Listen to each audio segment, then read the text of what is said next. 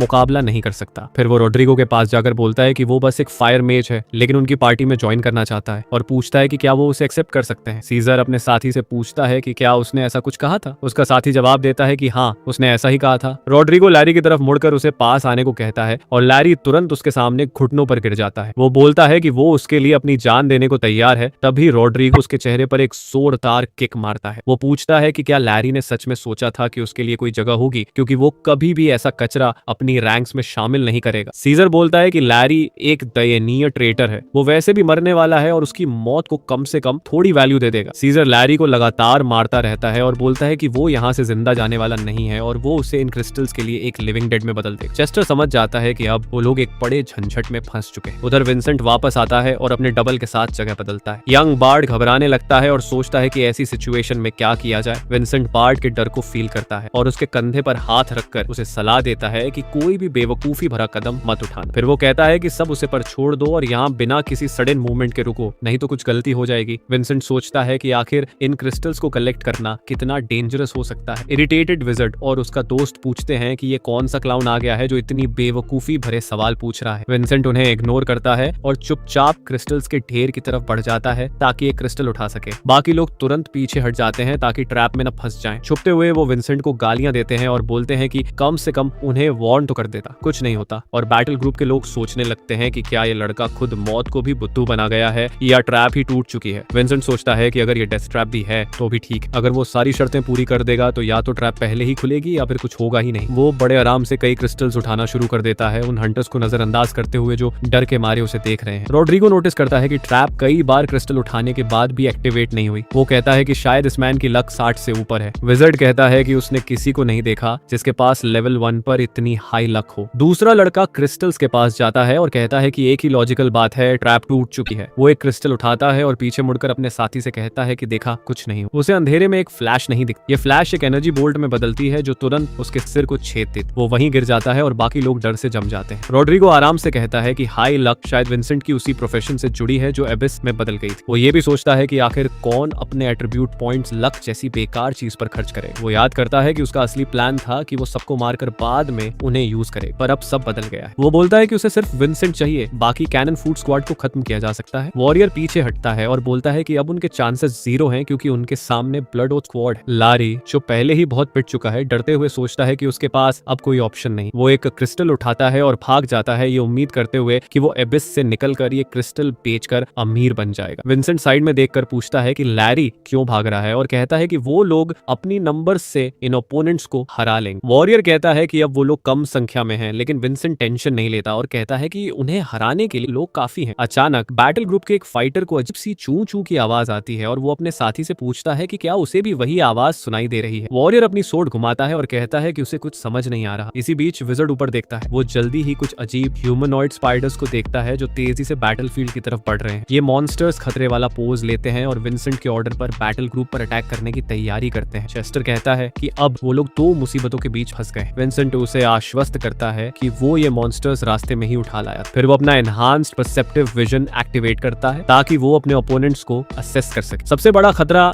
Enemy नेक्रोमांसर है जो level 20 है और उसके स्किल्स काफी स्ट्रॉन्ग है। उसके बाद एनिमी बर्जर्कर लेवल 17 है जिसके पास 2 हैंडेड स्वॉर्ड है। फिर 2 एनिमी हंटर्स हैं जो लेवल 18 हैं और बो से अटैक कर सकते हैं। साथ ही एक एनिमी पैलेडिन भी है जो अपनी टीम को प्रोटेक्शन और डैमेज दे सकता है। विंसेंट सोचता है कि उसे लग रहा है कि इन ओपोनेंट से लड़ने में उसे खास दिक्कत नहीं होगी, लेकिन एक कैच है। रोड्रिगो को देखते ही उसे एक नोटिफिकेशन मिलता है कि उसके स्किल्स डिटेक्ट नहीं हो पा रहे क्योंकि ये एनिमी उसकी शक्ति के बहुत करीब है। विंसेंट समझ जाता है कि शायद इस मैन का लेवल उससे ज्यादा भी हो सकता है। सीजर बोलता है कि अगर ये सबऑर्डिनेट मॉन्स्टर्स लेवल 10 से नीचे हैं तो उनका इस्तेमाल करना मुश्किल है क्योंकि वो बेकार है। विंसेंट कहता है कि अब प्लान्स बदल गए हैं और अगर उन्हें सर्वाइव करना है तो उन्हें लैरी का एग्जाम्पल फॉलो करना पड़ेगा।